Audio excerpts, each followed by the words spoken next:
So I'm here today speaking with Alex O'Connor, who's flown in from London. I'm in LA. He's known also as Cosmic Skeptic, and he runs a podcast Within Reason. And so you can subscribe to and listen to that podcast, watch it on YouTube.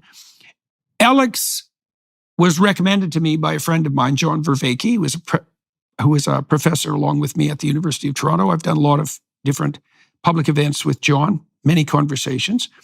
And Alex has interviewed many of the people that I'm interested in, including Richard Dawkins, and he is very interested in religious matters, although he's not a Christian. And we believed jointly that it would be useful for us to meet and to hash out our differences in viewpoint and similarities and see if we could get together and move together somewhere valuable and enlightening. And so that's what we're trying to do. That's what we try to do with the conversation.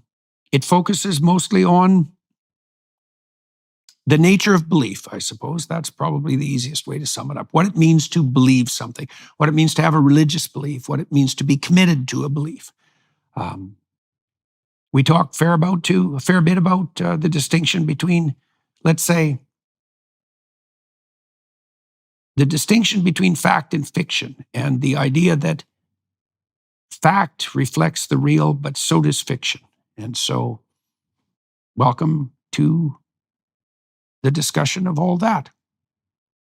So, first of all, thank you for coming here. It's a long way from London. We're in LA, and so that's a long ways. And so, and insofar as you're going to disagree with me, I'm pleased that you're exhausted from the flight, because that'll slow you down and that'll be helpful.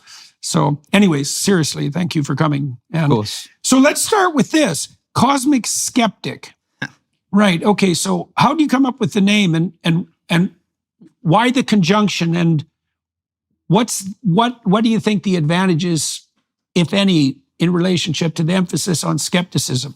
I'll give you the official and the unofficial story. The official story is that cosmic sort of implies universe, space, big thinking.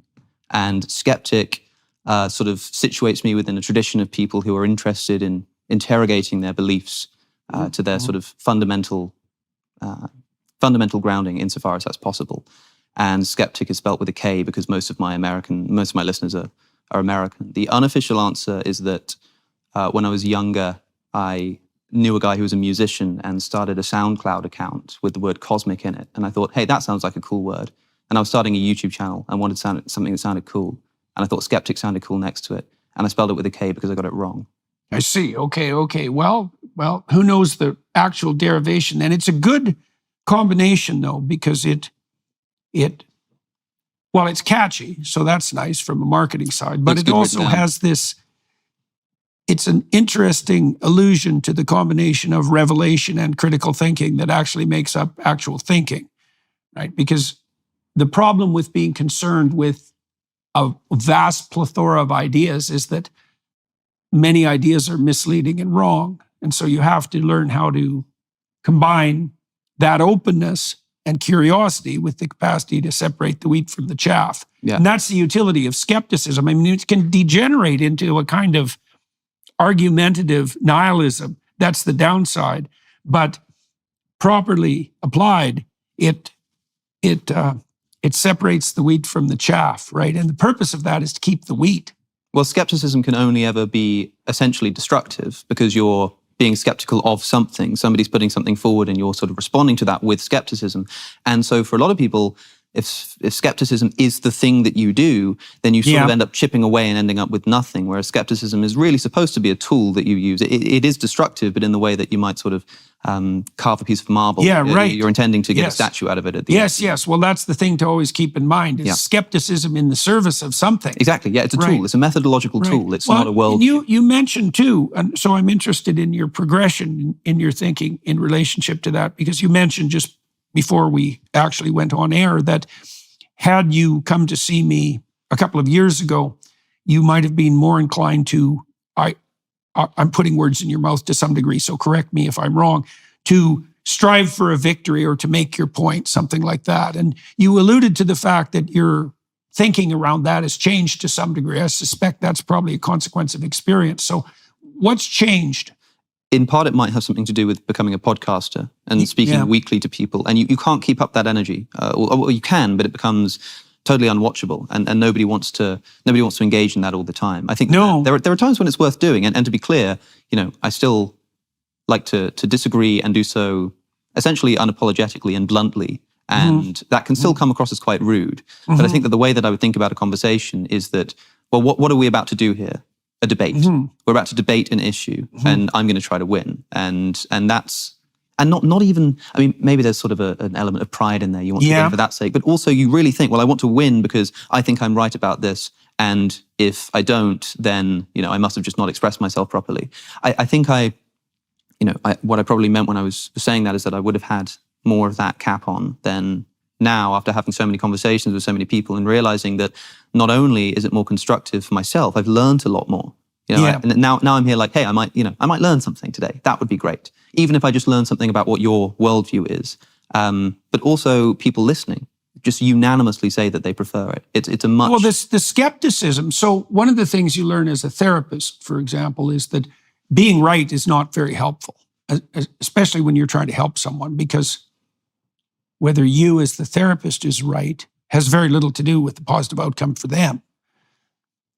You still want to maintain the skepticism. And one of the ways of doing that in the manner that's helpful is that, like, if I'm talking to you and you say something I don't understand, that's the right place to be skeptical, because if I don't understand what you said, well, it might be my ignorance, but it also might be like lack of clarity and pointedness on your part. And so one of the advantages of disagreeing with someone is to point out to them in a positive way where they're lost in the fog. Because if you're sufficiently lost in the fog, you tend to run into sharp objects, and that's not very pleasant. So, but the skepticism, and this is obviously what you alluded to, I would say, as a consequence of learning from the podcast, is the skepticism should be in service of rectifying your ignorance rather than in service of making your point or winning the argument. Problem with winning a bloody argument is that the victory can seduce you into thinking that you were correct, and you're never sufficiently correct, right? Yes. And so I don't like debates fundamentally. I've never really enjoyed them. I probably, when I was really young, before I stopped doing this when I was about 23, I would take a certain amount of pleasure in being able to obtain intellectual victory. It was also a way I defended myself when I was young, and it was effective. But it's not the optimal way to conduct a conversation. This is one of the reasons why people like Rogan are so successful, because Joe will push his point, but he always does it in the service of learning. Yes. He doesn't do it in the service of victory. Yeah. I think you've probably put your finger on it there. But what you were saying a moment ago about precision, about sort of thinking clearly and understanding somebody else clearly, I think the reason why I'm excited to speak to you today is because you're someone who celebrates being precise in your speech. And I've always appreciated your desire to make sure that you're really understanding what somebody else is saying. I've made attempts in the past my channel is mostly focused on the philosophy of religion. Yes. And I've made attempts in the past to try to understand your worldview. Your religious some worldview. of them. And I made a video essay. And some of the things I said there, I think, at least one thing in particular, I'd probably think I was wrong about. But what I was trying to do there, I've seen that people would ask you on interviews and podcasts, do you believe in God? Do you think that Christianity is true? And it was sort of, you would sort of struggle to answer the question. And I thought to myself, well... People come at the question with a priori commitments about what they think truth constitutes. Yeah. That's a big problem. There must be something important that's being left out of the sort of precondition of that question or conversation if it's so unimaginably difficult to answer, Well, I'll give you an example. I watched that essay this morning. Right. And I also wanted to talk to you about your discussion with Dawkins. Yeah. So people ask me, for example, do you believe in God? And I think, well, I don't know what you are driving at with that question, because I don't know what you mean by believe. Most people, modern people, believe that a belief is a description of accordance with a set of facts. Sure. Right. Well, I don't think that's what belief means in the religious sense in the least. So I just think that's a non-starter. For you, it's something to do with what you act out, right? It has to do with what you believe is what you're willing to die for, fundamentally. It's what you're committed to or live for, if you think about it as life in the most extensive manner. It's a matter of commitment. So I understand what you mean in the religious context. Yeah. So, but religion is a big topic. Religion is a mighty, area to be talking about. But when I talk about belief in a more mundane sense, like I believe that this chair exists. Yeah. Like that is a belief that I hold. I sort of can't help but hold that belief because I can see it. Right? Well, that's a place where your action and your statements align. Exactly. Right. Which is you why, believe in the chair and you're sitting in it. It's like, fair enough. Which is why I totally agree when you say that what you believe might really be what you act out. Mm-hmm. But I think when people are looking for essentially definitions, and just a second ago you said, well, what is it to believe? And you said, well, what you believe is what you're willing to die for. Yeah. I'm not willing to die for my belief that this chair exists. Maybe in a broad sense.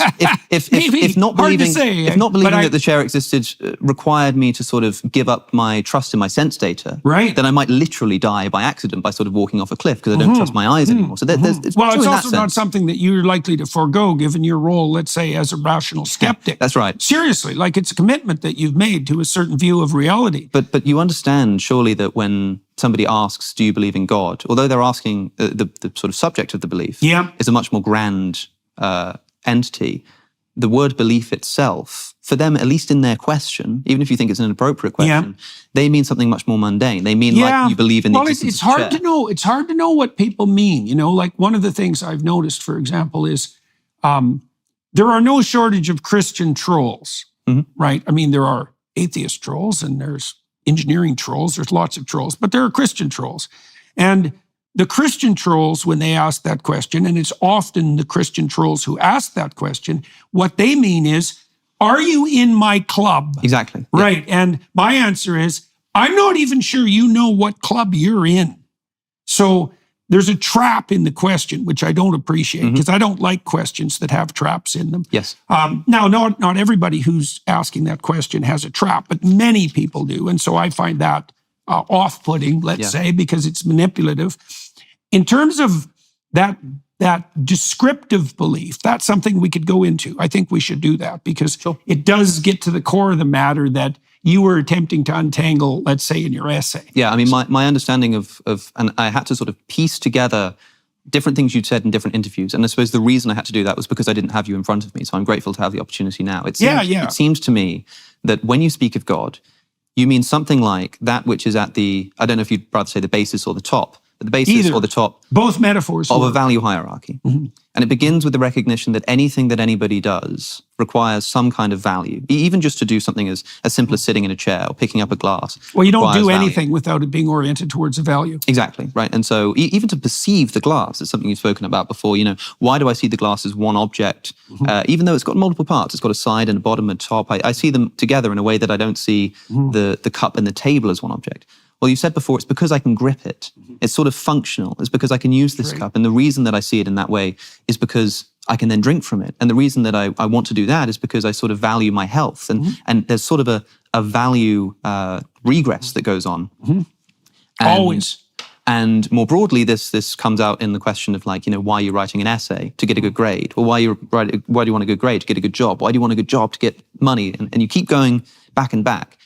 It has to terminate somewhere. That's right. Because otherwise there would be nothing to sort of lend that value. Well, otherwise you'd always be in an infinite regress. Further down. Right? You just die of questioning. Or it would be infinite. Yeah, you literally, it's the kind of regress in which the value that you have for A actually borrows the value from B. You don't value A at all without B. So it doesn't get it without B. And B doesn't get it without C. And C doesn't get it without D. So if that went on infinitely, there's nothing to give the entire sequence value in the first place. Right. And so there's got to be something at the basis here. And then you said, at least on one occasion, that we'll call that place, whatever's at the top there, we'll call it the divine place. Yeah, and you said we'll make that a matter of definition. Yeah. Now, I'm fine with this. Yeah.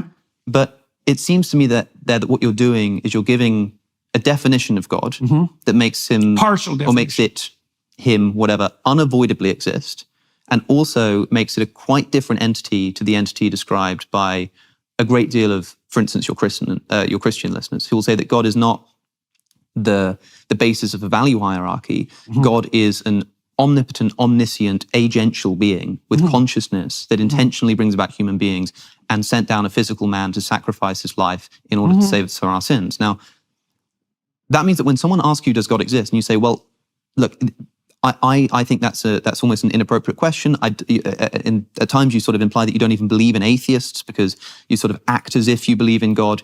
If what you mean by God is just... Well, Dawkins himself admitted he was a cultural Christian. That's another matter, because that's much more specific. I mean, that's cultural Christianity, right? This is just... This, although but it's a reflection of the same problem. But you know, when a Christian says to you, I'm being very clear that that's what I mean by God. I don't know if you do believe in the omniscient, omnipotent, agential being, but if you start talking about the inevitability of believing in some basis of a value hierarchy... Well, it's not so obvious. You're talking about something different. It's not so obvious from the traditional Judeo-Christian perspective that God is properly conceptualized as a being. That's probably right, well, too. So it's tricky, right? Because one of the ways that you can approach God traditionally is in relationship to a being. But that's a veil. So why do I say that? Okay, so let's speak about it religiously first. Then we can speak about it conceptually. So there's a tremendous insistence in the Judeo-Christian tradition that God is outside of the categorical structure, right? Like seriously outside. Elijah, the prophet, establishes that God is not in nature. He's not in the earthquake. He's not in the conflagration. He's not in the storm, right? So that doesn't mean that nature doesn't speak of God, but it does mean that whatever God is not in the natural world. Okay, now we can extend that. Not bound by time, not bound by space. Well, does that make God a material object? Because when people say, is God real, which is a variant of the question, is do you believe in God? It's like, well, God's immaterial and outside of time and space. So if your definition of real is material things in the domain of time and space, then we're not talking about the same thing. Now, usually people approach that question of belief with some materialistic framework like that in mind, even if they don't know it. Yes. The Christians, let's say, who put this question forward in the hope of getting the answer they want to hear, are materialistic and Enlightenment minds, even though they don't know it, because they have an implicit definition of what constitutes real. Is God real? It's like, no, God's hyper real. That's not the same thing. I think that the physicality of God is an interesting question. Yeah. In the Old Testament tradition, it seems to evolve as far as I can see. If you look at some of the earlier descriptions of God, you've got a God who walks through the Garden of Eden. Yeah. You've got a God who has a council of angels and the accuser. You have a sort of, it's being at least conceptualized as a much more physical being. And as time goes on, God becomes less localized. And I've heard a lot of theories as to why that's the case. I've just done an episode on my own show. Yeah, I'm not sure that's true exactly. I don't think there's a clear historical progression like that. There is a constant tension between God as ineffable and then God as manifest in a manner that's comprehensible, right? And so Mircea Eliade had mapped the consequences of this out to some degree.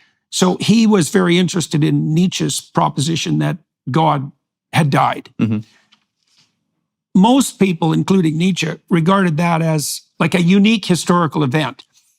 There was a religious tradition, the Enlightenment arose, in consequence, we became skeptical about God, and in 1850, the philosophers decided that he was no longer necessary or real.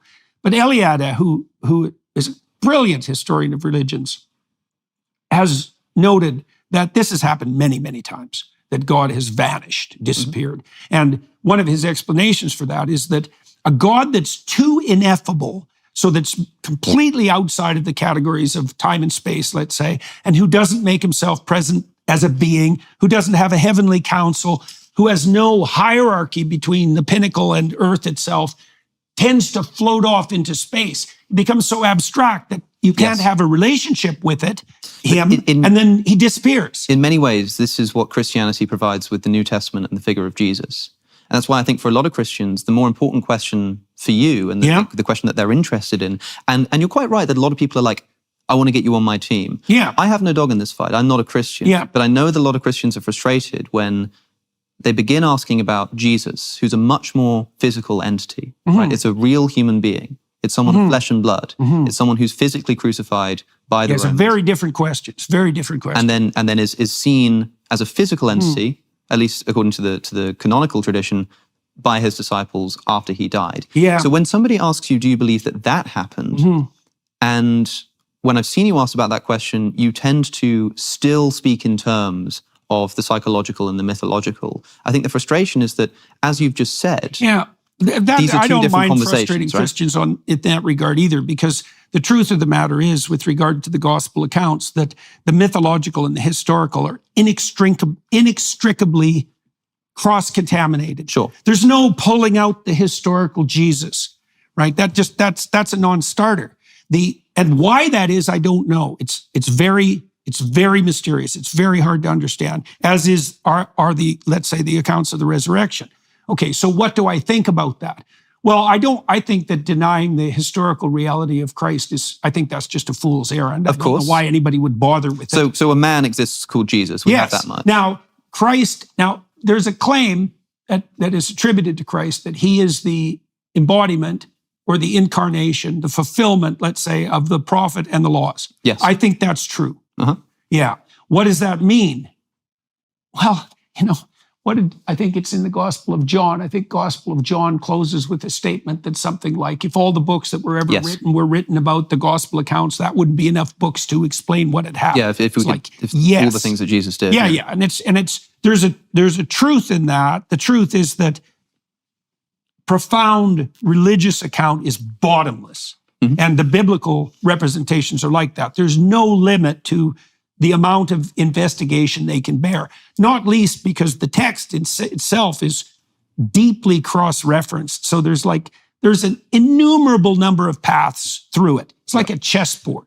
And so it's inexhaustible in its interpretive space. That's true. And that's a problem too, because it means it's also susceptible to multiple interpretations, including potentially competing interpretations. I think a lot of people interpret Paul, for example, the earliest New Testament source, as saying that if Jesus did not literally rise from the dead, if there was not a man who stopped breathing and then started breathing again, then your faith is futile and you're still in your sins. That is, Christianity is undermined. Now, that means that, and Paul doesn't say, sort of believing that that's false is really bad. He says, if you do not believe this proactively, then your faith is futile. That's the problem I have with that. If you don't proactively believe that yourself, then I think when a Christian asks you, do you believe in the resurrection of Jesus? Are you a Christian? I think you must be committed to saying no, at least under that interpretation of Paul. And even if you're not sure, I mean, it's fine if I say to you, do you think that a man physically rose from the dead? And you say something like, well, I don't know. I mean, I wasn't there. But I think it has a lot of mythological significance, or I think that maybe it happened in a different sense, or it happened in the sense that good fiction happens, then fine. But it needs to begin with that caveat of the simple sort of, historically speaking, I don't know. And I know you don't like to pull out the historical Jesus from the mythological. That's a good objection. But it's an important question to ask. No, of course. It's a very good objection. So I just did a seminar on the Gospels with a crew of about 8 people. And it was the same crew that walked through Exodus with me with a couple of variations. And we spent a lot of time on the resurrection accounts, for example. And of course, that was the toughest, morsel to chew and digest. The thing about the resurrection accounts is that they're all, so I could say something like this, which will just annoy people, but it doesn't matter. I believe the accounts, but I have no idea what they mean. When you say you believe the accounts, do you mean, and I hate to be sort of pedantic here, it seems pedantic, but do you mean you believe that these are things that happened such that that's a strange thing. I know you don't like that. Let me put it this way. If I went back in time with a Panasonic video camera and put that camera in front of the tomb of Joseph of Arimathea, would the little LCD screen show a man walk out of that tomb? I would suspect yes. So that to me seems like a belief in the historical event of the resurrection, or at least of Jesus leaving the tomb, which means that when somebody says, do you believe that Jesus rose from the dead? it doesn't seem clear to me why you're not able to just say, it would seem to me yes. Because I have no idea what that means. And neither did the people who saw it. I mean, I suppose Look, let's approach this obliquely, let's say. Yeah. The miracle of the loaves and the fishes. Yeah. Okay, so people will say, well, do you believe that happened literally, historically? It's like, well, yes, I believe that. It's okay. Okay, what do you mean by that? That you believe that? Exactly. Yeah. So you tell me, you're there in the way that you described. Right. And what do you see? What are the fish doing exactly? And the answer is you don't know. You have no notion about it at all. You have no theory about it. Sure. So your belief is, what's your belief exactly? Well, I think a Christian might say something like, my belief is that I have no idea, looking at those fish, what I would see in the process of them being converted into enough food for the 5,000 to eat. I have no idea what I would see. But I do know that what I would see is the fish end up being spread amongst the 5,000. In the same way, right.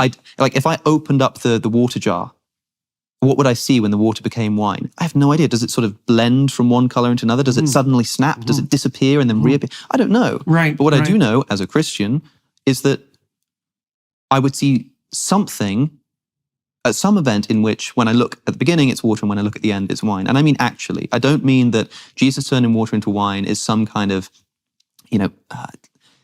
inextricably mythological story, and the question of whether it happened sort of doesn't matter, or maybe it happened in a meta manner, or maybe it happened in a hyper reality sense. No, I would be, as a Christian, committed to saying that it happened historically.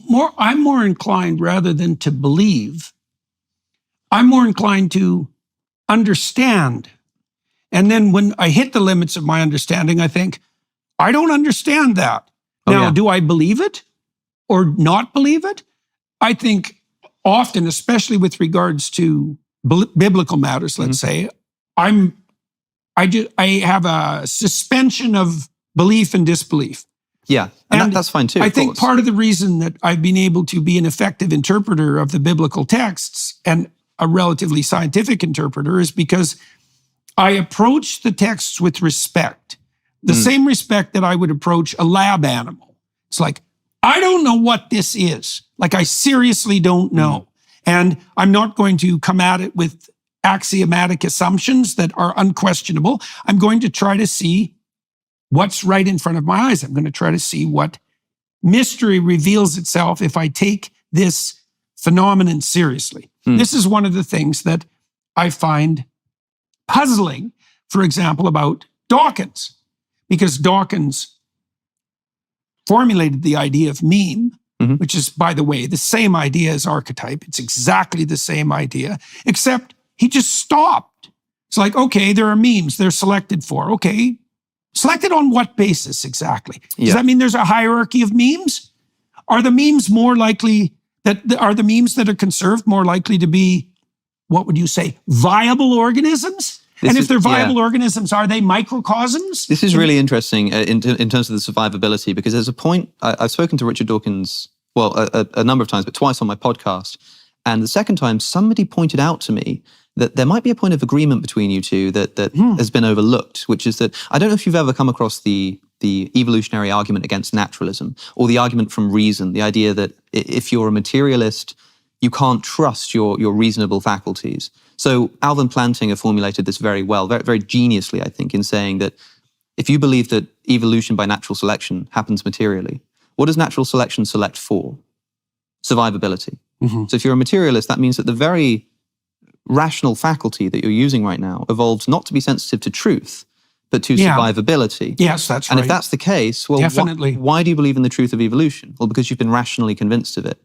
But the thing that you've just assented to, the belief itself, has just undercut the process by which you came to that belief. There's a whole, the New England pragmatists figured this out in like 1880. Yeah, now I think this is a fascinating, I think it really is just a... It is. It's exciting. It's novel. That's for sure. Brilliant. That's for sure. It's actually a point where Darwin and Newton do not come together.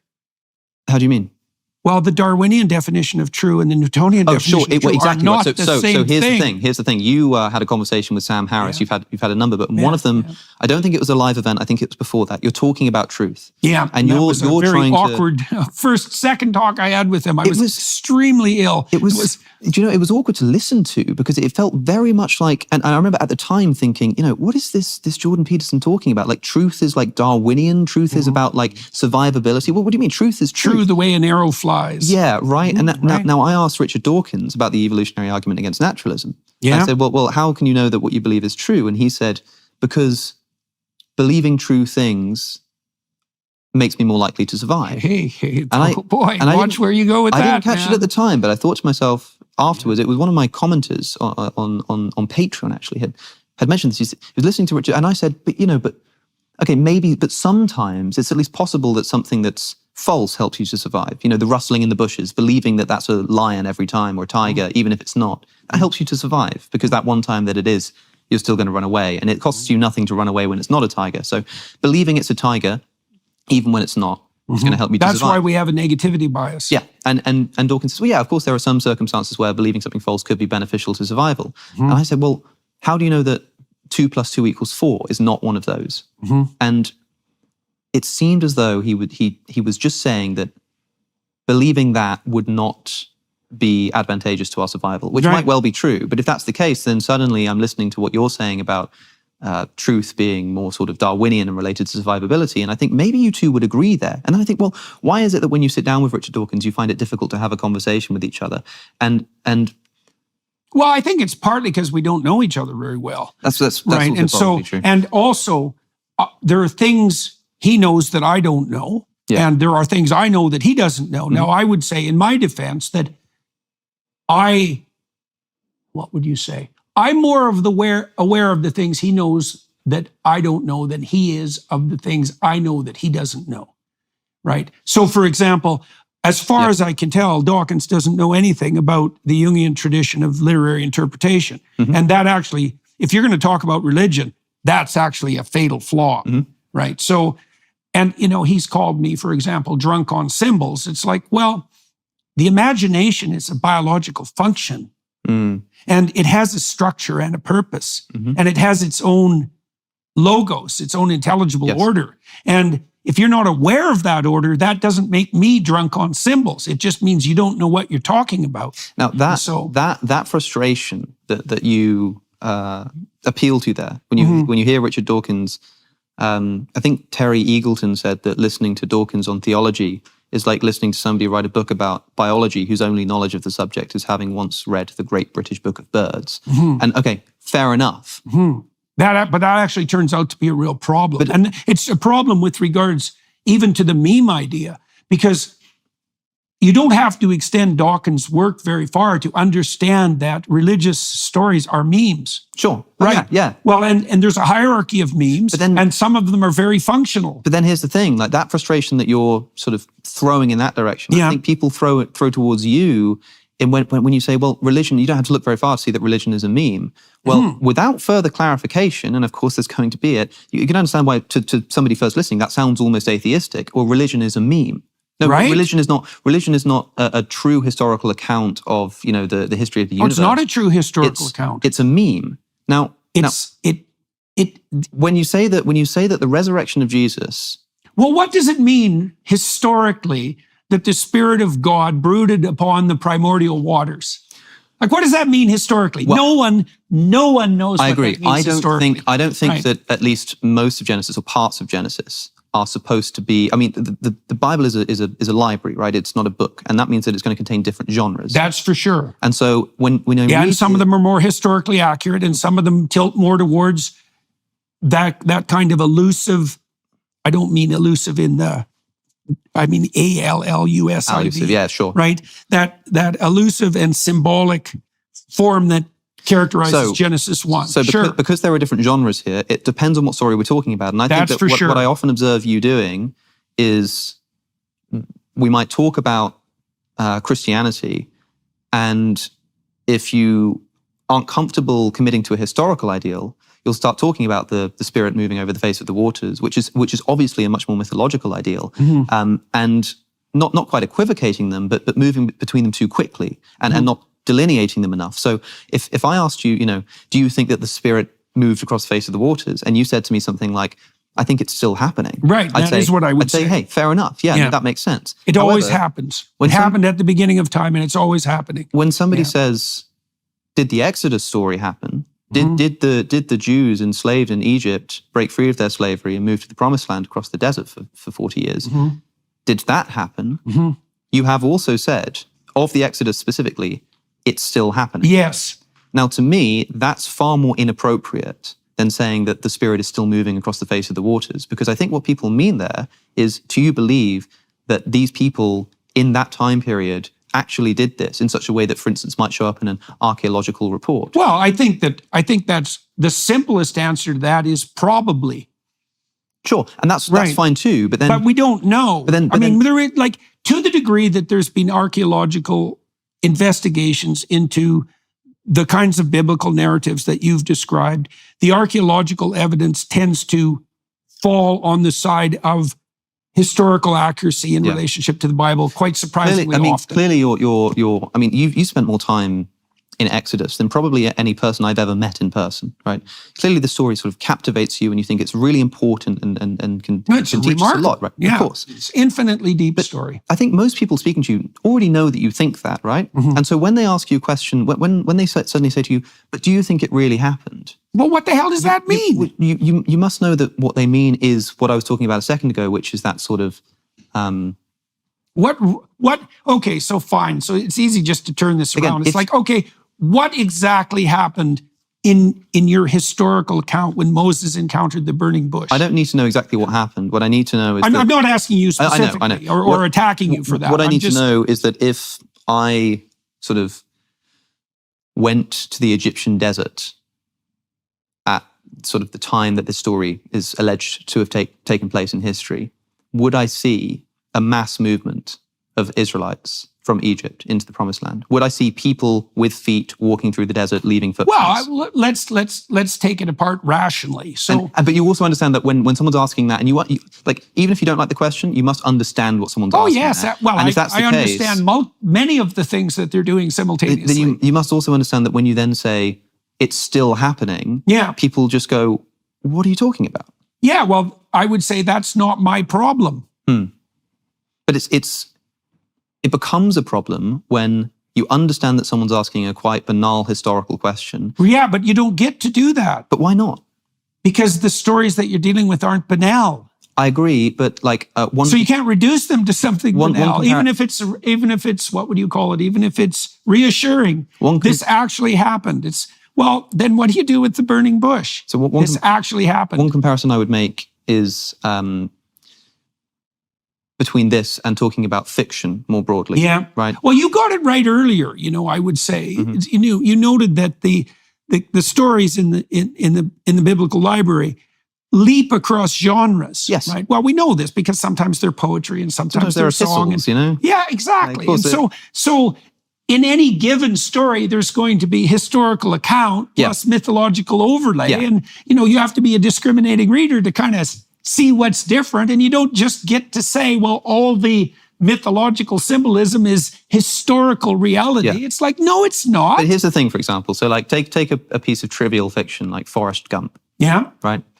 We say like, okay, did that happen? Now, I think that what you'd probably say is something like, well, I don't think the events literally occurred, but I think that they obviously get at something that's sort of perennially true about human nature. Exactly. But then suppose I said to you, but hold on, they existed as a pattern. But there's a scene in Forrest Gump when, I think he meets the president. Is it JFK at the time? I think he goes and meets John F. Kennedy. Yeah. And so I said to you, well, is JFK the like that specific part of that story? Is it true that JFK was the president? Right. And you would probably just say, yeah. Yeah. You wouldn't say anything more complicated. And even though the subject as a whole of like, is Forrest Gump true? Is Hamlet true? That's a complicated question. Very. But specifically, when I say, but interestingly, there's this little point I want to make in this broader discussion. Do you think that JFK was actually the president? You would say yes. Why do you think it matters to people? Like, I don't know. These are ancient accounts. Let's say that's the biggest problem. Maybe that's the biggest problem that you have with the people who are asking these questions. It is. And like, hopefully, what point are you trying to make here? So the point is, I know what the point usually is the people who are asking the question believe that true unerringly means objectively happened in history, like the things that we're seeing right now happen. Yeah. It's like, well, no, So that's not how. That's not what those stories are like. For me, Some of it is, but for a Christian, when asking you that, it's probably because for them they have an understanding of Christianity that requires believing in that kind of truth.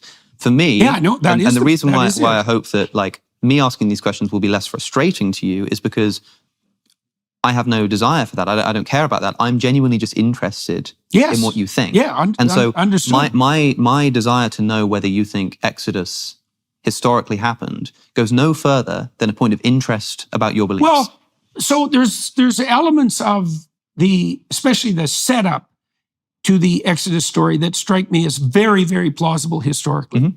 So, for example, the Jews before the Pharaoh of that time were under the guidance and protection of Joseph and the previous Pharaoh. And they regarded the Israelites as benefactors because Joseph had helped save the kingdom and his people were welcome. But that was forgotten. And so the new Pharaoh and the new Egyptians regard the appallingly successful Jews as destructive interlopers, and they make them slaves. It's like, well, can you believe that? Well, it happens all the time. Sure. It's happening right now. So it's very sounds to me plausible. that in this particular case, saying it's very plausible, it's like saying something like, well, yeah, it could have happened, I don't know.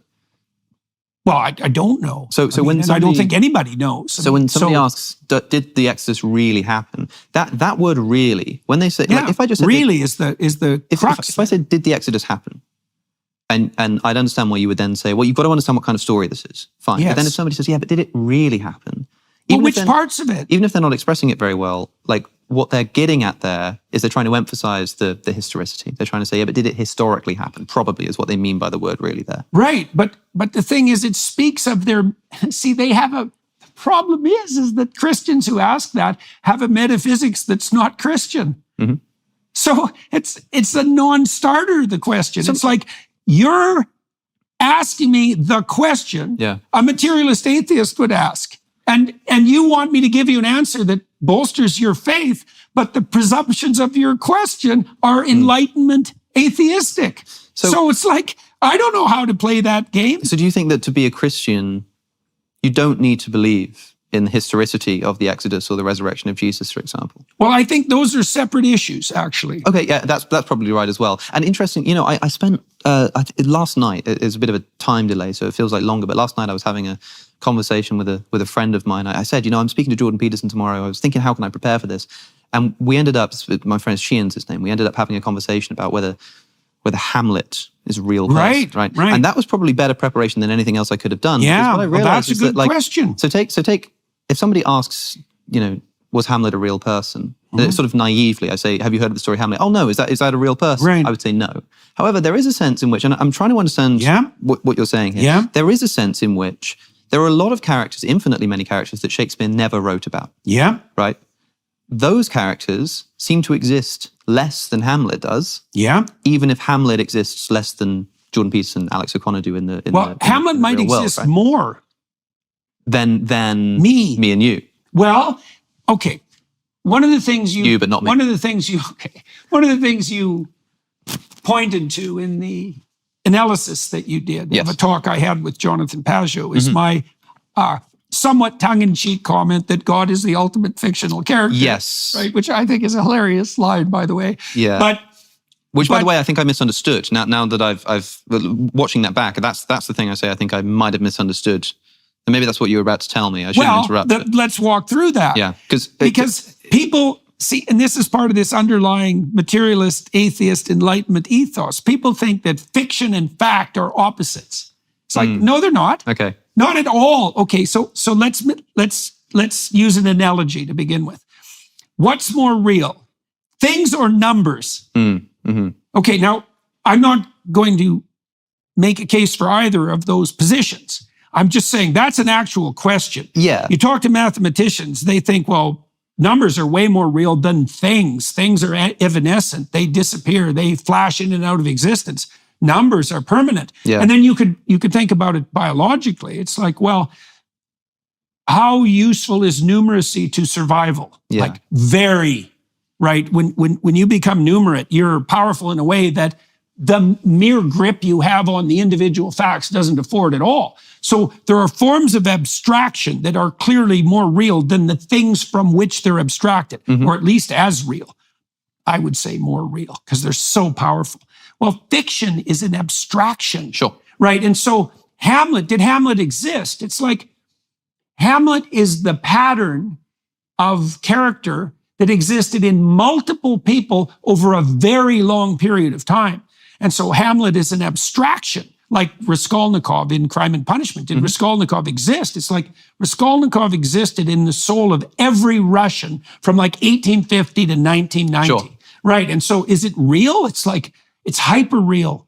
Yeah. Fiction is hyper real. It's a meta truth, as you put right, it in exactly, that podcast. Now, is that real? Well, when someone says, is that, if they've listened to what you've just said and understood it, then if they still ask the question, but is it real? You must understand that what they mean is like, did Alyona Ivanovna get hit in the head with an axe? Right. Like, yes or no, did that happen? Right. And again, you could still resort to saying, it happened in the heart of every Russian who's ever thought about killing their I would say mother-in-law. no to that specific But no, question. right? No is the answer. And so, and we can say no with confidence because we know that Dostoevsky sort of thought this up. Yeah. With something like the Egyptians walking through the desert, we can't as confidently say something like, no, that didn't happen.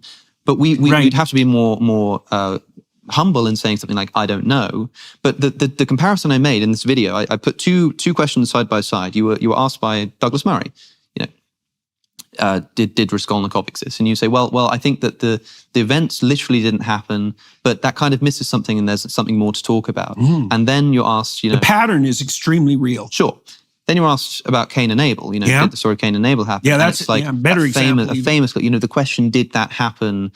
Begs the question. If you've got to consider, and you sort of, in a way that it seems strange to me that the ease with which you were able to say of Raskolnikov and Dostoevsky, well, no, that didn't literally happen, of course, but you've got to understand that there's another sense in which we've got to talk about the truth of the story. Well, the Cain and Abel story is quite complex because you could imagine easily that there was a fratricide at some point in the past that was of sufficient emotional magnitude to have stories aggregate around it, to have an account aggregate around it. So it's easiest to presume that because why not? It's perfectly plausible that a primordial murder of that sort happened in the memory of that tribal people and was represented in that manner. Now, as the account, and Iliad has done a very good job of pointing out how this develops too. You could think of Iliad's work on the mythologization of stories as an extension of Dawkins' idea of the meme, because Iliad discusses in great detail how an account mutates to, what would you say, to be maximally memorable across time. So it mutates. You can take, there was a core that's true, let's say in the narrow historical sense, but the account mutates to be optimally adapted to the structure of memory that characterizes the human psyche. And that comes out in story, like the story of Cain and Abel. Right. And you get a maximally memorable story. Now, that's a meme. Is it true?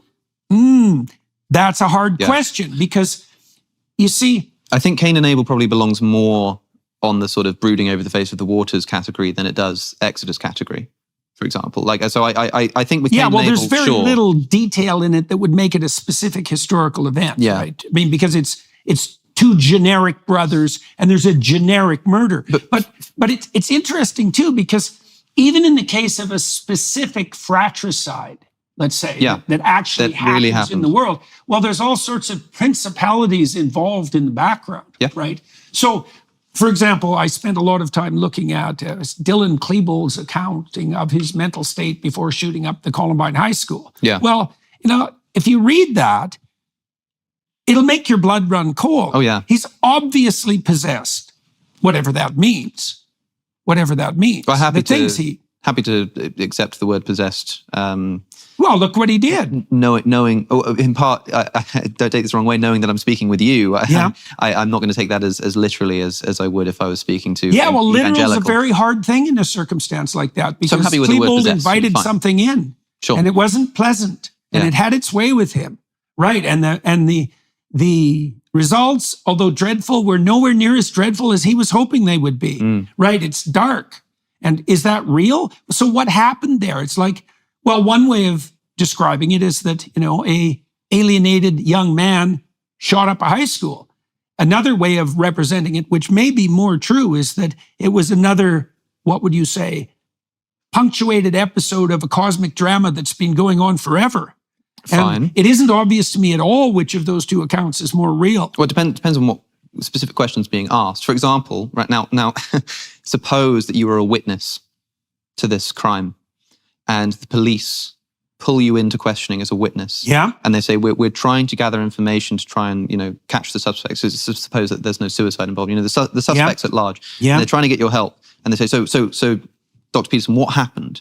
And you say, well, I think what happened was the continuation, sort of a punctuation in the long paragraph of the cosmic drama that is our human existence. And the police sort of say, that's not what we meant. Okay, but come on, help me out here, man. Yeah, right. Really, and I think that's well, that's what people are doing with the religious question. Well, that's a level of analysis problem. So we went back. When we started this discussion, you talked about the infinite regress for purposes for writing an essay, right? So what are you doing when you're writing an essay? You're making horizontal and curved marks with a pen. Sure. Right. Well, right. So, but there is a cosmic tree of events in every micro event, right? And when people, when they're looking for eyewitness testimony, they're asking you for something like the highest possible level of narrow resolution you can manage. Right. Ian McGilchrist just that's right. Well, I just spoke with him, and unfortunately, I think we lost about half of the footage, so I'm not sure how much that will be seen in the world. But he brought to my attention. I'm sure he said it was John Ruskin who talked about having you see in the garden, you see like a square, and you think it's like a white square in the garden inexplicably, and then you go a bit closer and you see it's actually a page, it's a book. And then you look a bit closer and you see it's got words on it. And then you see the microscope and you see actually it's got like ridges. Yeah. And then you go a bit closer and you actually see atoms bumping into each other. And you go a bit closer and you see sort of waves and energy. Yeah, right. And it's sort of like, well, which of those is the real thing you saw? Right. Okay. Well, and the thing is that hierarchy that you just described, this is the cosmic tree of life. This is Yggdrasil. It's like you have got the quantum level and the atomic level and the molecular level and so forth up to the phenomenal level. That's not where it stops. I started to understand this when I was thinking something very peculiar. This is decades ago. I thought, people will go to a museum to look at Elvis Presley's guitar. Yeah. It's like, what the hell are they doing? Yeah. So you can imagine that you have a display case and you have Elvis's guitar in it. And now you take that guitar out, let's say it's a mass-produced guitar, just for the sake of argument, and you replace it with an identical model from the same year. Yep. Okay, now, is that Elvis's guitar? And people will say, and you can think this is so strange, people would say, well, even if I couldn't tell the difference, I would rather look at Elvis's guitar. Yeah. And then you think, well, what? Is that some kind of delusion? Like, what the hell's going on here? No, the answer is, this is what Duchamp was on about when I think it was Duchamp, who put the urinal in the art gallery. Right. It's right. What he was pointing to, and it was brilliant, was that much of what we perceive as concretely real is actually dependent on a hierarchical context that isn't part of the apprehension of the object. So when you go to see Elvis's guitar in a museum, the perception is informed by the context. It's like, well, you're an Elvis fan and you know a lot about Elvis history and you know that this is Elvis's town, and the object itself partakes in that higher order unity. That's the unity that extends off to heaven. Every object partakes in that embeddedness above. Like, for the reductionist types, you'd say, well, what's this made of, right? It's like, well, it's molecules, and then it's atoms, and then it's like quantum, whatever the hell exists down at the quantum level. That's what this is made of. It's like, wait a second, it's on this table. It's in this room. It's of this time. That's all this thing too. Yep. And that's the higher order conceptualization, but it's just as much part of the object. Yeah. And a reductionist view doesn't take that into account, and that's a big problem. I think it's true that, looking at Ruskin's book, piece of paper, it would be silly to always say, well, what's that in the garden over there? Oh, it's a bunch of atoms bumping into each other. Right. That would be ludicrous. Right. Well, sure. that's also, so back to our discussion of Darwinian utility. Yes. It's like, well, it's the wrong level of functional But look, analysis. surely it would also be inappropriate to do the opposite. That is like to always think at a higher resolution than people are obviously sort of practically trying to. So for example, if I was close enough to see, and I was interested in what paper is made of, and I said, well, what is this? And someone said, oh, it's a white square in the garden. Yeah. So, well, that's inappropriate. You've gone too high. Not helpful. Yeah, you need to focus down, right? So and I feel like where you might criticize the reductionist materialist for going too higher narrow, resolution or too narrow, you go too wide on issues of religious historicity. Well, you want to hit the target squarely, right? And that's hard. So in the Sermon on the Mount, Christ addresses that to some degree. So his injunction for paying attention properly takes local and distal into account simultaneously. He says, okay, this is what you have to do first of all. You orient yourself, so this is the highest level of orientation, right? So this is the divine orientation. It's the thing at the top of Jacob's ladder. It's the value at the pinnacle of the value hierarchy. You put what's properly highest first and foremost in the theater of your imagination, right? And then you align that with the belief that other people have the same intrinsic value as you and that are a reflection of that infinite value. You start there. Then you pay attention to the moment. Yes. Right. Tolstoy wrote about this in his confession. I love it. It's like 100 pages long. You can read it in no time. Yeah, it's a great book. This wonderful account of essentially him sort of trying to battle with his reason and his faith. And he eventually concludes that he was looking in the wrong place. He was looking amongst intellectuals. And he found that he looked at, I think he quite dismissively called them like the simple people, just your everyday person, the working man. And he found that it was something about sort of, if you take someone who's starving and you bring him and you tell him to sort of take this metal pump and just pump it up and down and don't tell him why, and he does it, then the water starts flowing. It's like you have to actually do the thing, you have to live out the thing, and then you get to see why it works. So it's I understand that. I think that's probably true. He also says, Tolstoy that is, in that same account, that he found that there was an exactly inverse correlation between the specificity of an answer and like the importance of the question. I can tell you exactly how many molecules are in that glass of water, but who cares? Right, it's not relevant. And the more the question becomes about, humanity, human life, the important stuff, the less specific the answer necessarily has to become. You've alluded there to or indicated the relevance of value for perception, right? You nailed it with that observation, because as you pointed out, any phenomena can be analyzed at multiple levels of the hierarchy that it exists within. Okay, so what makes the choice of level of analysis appropriate? Well, it is something that's akin to Darwinian utility. It's something like that. You can think about it less abstractly, is that you want the level of resolution that gives you maximal functional grip in relationship to your pursuit. Absolutely. Okay, so what's your pursuit? Well, two questions. What is your pursuit and what should your pursuit be? Yeah. Well, your pursuit's necessarily nested inside a hierarchy of pursuits. And when I said that God is the ultimate pursuit that sits at the apex of the progression of pursuits, that is Jacob's ladder. That's what that's indicating in that vision, is that every act of perception unites earth and heaven. Yep. And the perception itself is invisibly dependent on whatever it is you're worshiping. But like, here's one problem, right? So that's very comical. Because I think I see what you're saying, and I hope, what I tried to do in making that video essay about your religious views. And I suppose I wasn't, the main thing I was trying to do was sort of offer an interpretation, trying to get to grips with it. And I hope that you feel as though at least I'm making an effort here to really try and get what you're thinking at. One problem is that, in the early church, there was a debate around the physicality of Jesus' resurrection. Yes. So the canonical tradition ends up stipulating that Jesus physically resurrects, and you must believe that, otherwise you're a heretic. Yeah, and that's part of the Catholic particular emphasis on the divinity of the body, which has a real wisdom rather than a disembodied soul. But you also have like the Gnostic tradition, broadly speaking, the Gnostic tradition in early Christianity that's so popular that Valentinus nearly becomes the Bishop of Rome. He's nearly the Pope. Yeah. You know?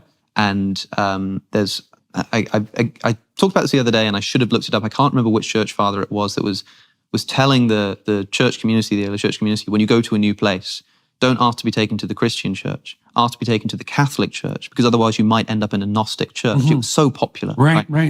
And a lot of the Gnostic tradition says that the thing that's being gotten wrong is the idea that there was this literal resurrection. Right. No, the kingdom of God is here and now. The resurrection is inside of you, and you attain it through gnosis. I mean, the Gospel of Thomas, which is probably the most famous non-canonical gospel, and could have been written at the same time as like the Gospel of John. This is an early text. Doesn't even mention the resurrection. Doesn't mention a crucifixion. It's a list of sayings. Yeah.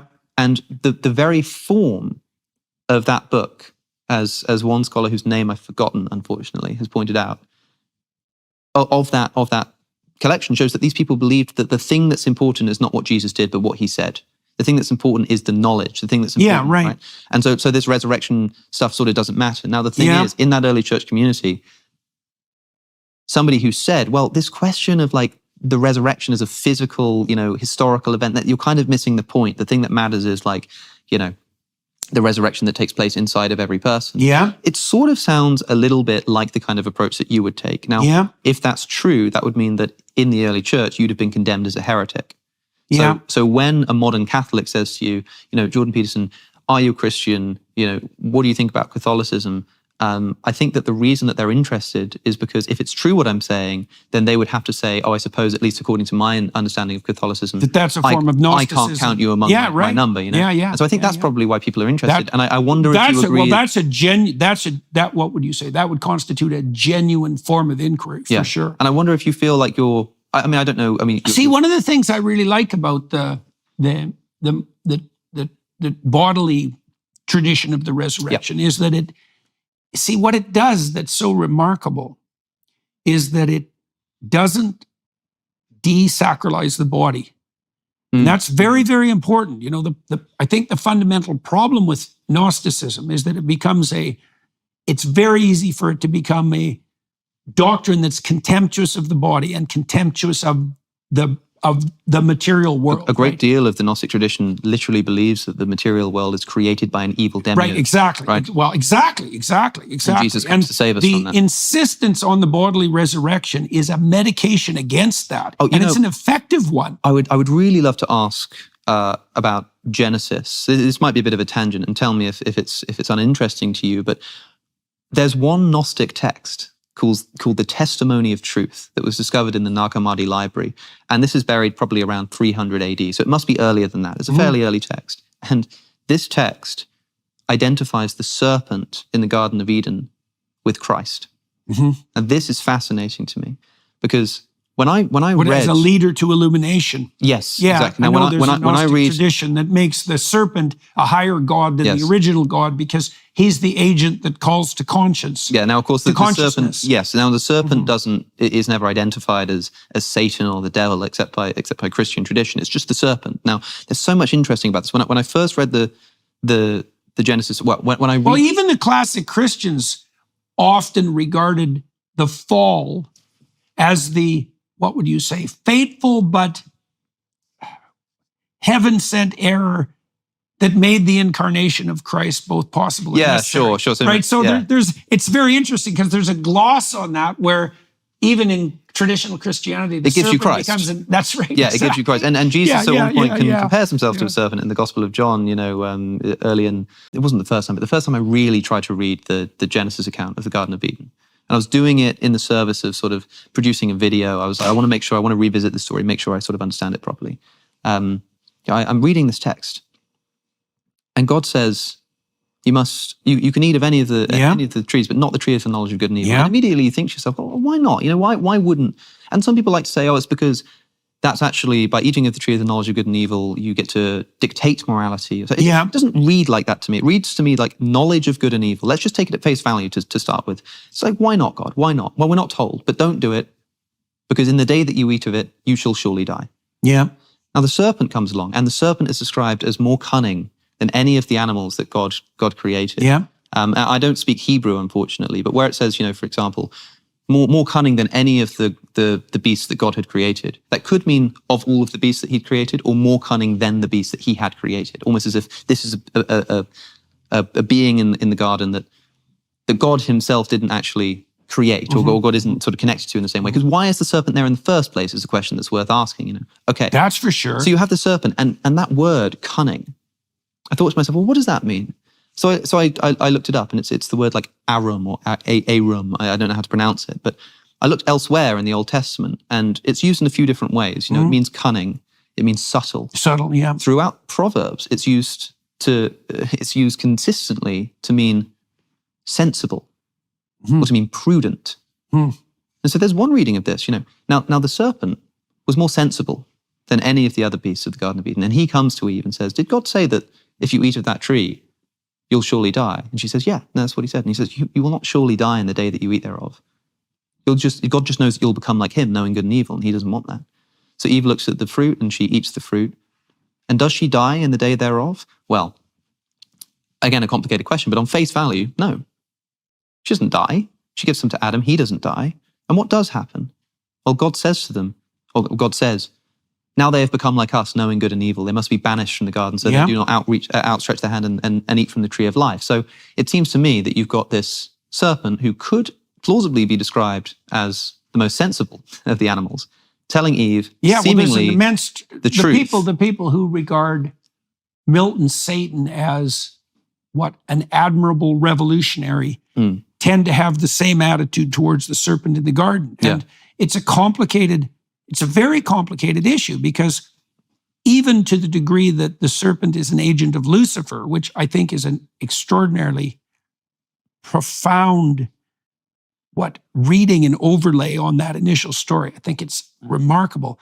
Lucifer is the bringer of light, right? Yeah, the spirit of enlightenment. Jesus himself is referred to as Lucifer at one point in the gospel, which is quite a fascinating side note. I guess the question is, like, illumination to what end? I do think that the interpretation that you rejected with regard to the consumption of the fruit of the knowledge of the tree of good and evil is moral presumption. It's the sin that Nietzsche suggests to everyone as the medication for the death of God. We have to define our own values. It's like, no, we can't. But it's knowledge of good and evil. But it's more than that. It's the consumption of the essence of moral knowledge itself. So it's sure like that may be the case. But if I read this text naturally, if I just say, well, like, how does this naturally read to me? Yeah. It reads to me like you have, and that's why I brought it up, because you consider this Gnostic tradition, right? The evil demiurgic creator of the universe. And like you have, and the author of the Testimony of Truth says, what God is this? What God is this? That firstly, condemns man for wanting to eat of the tree of the knowledge of good and evil, and secondly, lies to him about what's going to happen when he does, and recognizes, and we're missing like 50% of the text. Like it's ripped to shred. These Gnostic texts, it's fascinating. Yeah. I think the Gospel of Judas spent about 30 years in a safety deposit box in New York City and nearly destroyed the whole thing. It's a fascinating story. But so we don't know for sure, but there's a point where it seems to identify this serpent with Christ, with Jesus. And reading that, I'm like, that makes a lot of sense to me on a surface reading of Genesis. Reflects the ambivalence about the human rise to self-consciousness, right? Is that a good, or is that something good or something evil? Well, because why does God then say, now they've become like us, knowing good and evil, they must not be allowed, we must banish them, lest they reach out their hand and eat from the tree of life. Yeah. And sort of then guards Eden with the cherubim, with the flaming sword. Like, it seems to me like God is saying, because we're told that because of the fall, now man can't inherit eternal life, and Jesus must come to save him. Yeah. But as soon as they eat of this tree, God banishes them. They don't see. God banishes them, and then says that they mustn't. I don't have an interpretive problem with that for part. life. Yeah, that's. I don't know what sense to make of that. I should ask Jonathan Pajot, because I suspect he'd have something to say about that. Yeah. I think that the one way of interpreting the account of the fall is that it was the inevitable consequence of Adam and Eve's overreach. Sure. And so they end up banished, not so much because God wants them out of the garden, but because in their pride, they threw themselves out of the garden in their overreach. And I wrote about this. It's very hard for me to generate the entire interpretation on the fly. I wrote about this extensively in this new book that I'm publishing in November, trying to take apart that particular issue. Because what seems to happen in the Adam and Eve account is that you have an allusion to the function of male and female consciousness. First, you have Adam, who names and subdues and orders, right? And so he's an extension in some ways of the Logos, right, in human form. And God's curious enough about that to bring everything to Adam to just see what he'll name. Yeah. But the command is for Adam to put everything in its proper place in this hierarchical organization with its proper name. And Adam can do that if he's an adequate and faithful reflection of the Logos. Then Eve is created as the counterpart to that. And it's something like, well, there's an ordering tendency and there's the order that produces. But then there are things that are on the margin that aren't accounted for by the divine order, and they need a voice. And Eve is the voice of, you think about this biologically, what does a woman do in the context of a family? She brings the attention to that which is vulnerable and has not yet been properly incorporated. So, well, what do you mean by that? Well, imagine that you have a well-constituted family and there's a new baby. Well, the baby doesn't fit in. The baby is an anomaly. The baby is an individual that has its own idiosyncrasies. Yep. And the mother, who's sensitive to the needs of the infant, she's going to be the voice of that. She's going to knock on the door of the ordering principle and say, you need to make some adjustments here so that what can't fit does. It feels, because, yeah, and again, I'm trying to understand what you're saying and trying to be charitable. It does seem to me that this is an unnatural interpolation in that sort of. It seems like maybe it's too much. Like I don't know if that's because you can make that work, right? You can make that work, but there's always this is the kind of objection that Sam Harris had to the sorts of things that I said. He said, "Well, you can interpret a cookbook that way." Exactly. Yeah. Well, and this is a huge problem. This is the problem the postmodernists dangled in front of everyone. It's like, well, what's the canonical interpretation of a text? The answer is no one knows. Yeah. Right. And so does that mean that there's an infinite number of interpretations per text? Yes. Which one's correct? Hey.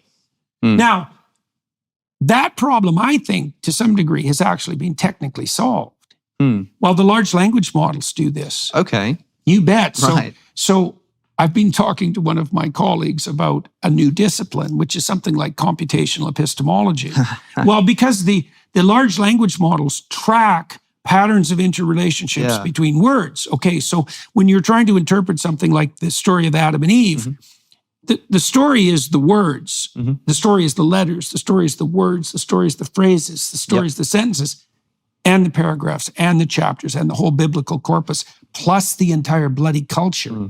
And all of that bears on those interpretations. So you say, well, am I overreaching my interpretation in relationship to Adam and Eve? And I would say, well, that's a very difficult question. And it's possible to overreach and it's possible to overinterpret. I mean, specifically with the female in the family. Well, the thing is, though, that there is... I mean, could any other person, like having not listened to this conversation and not spoken to you... Taoists would know that. But any other person in the world sort of read the story of Adam and Eve and similarly say, well, I think that this is because Eve is representing what a woman does in a well-oriented family, which has to do with, when you have a child, it's sort of it's an anomaly, it's something new, and it's the woman that brings that. Well, that's Eve. Eve stands for the voice of the serpent.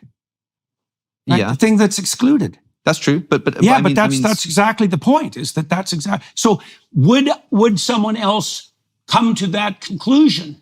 I would say, well, people can make that decision for themselves when they read the text, but I would say it's very much in keeping, let's say, with Taoist interpretations of what masculine and feminine are. It's not an infallible way to understand whether an interpretation is correct, but I think it's helpful to know if you read a novel, there's that sort of joke that school children make about, like, it doesn't matter what a novel says, it'll be like the curtains were blue, and the English teacher will say, well, let's unpack that, let's look at what that means. Yeah.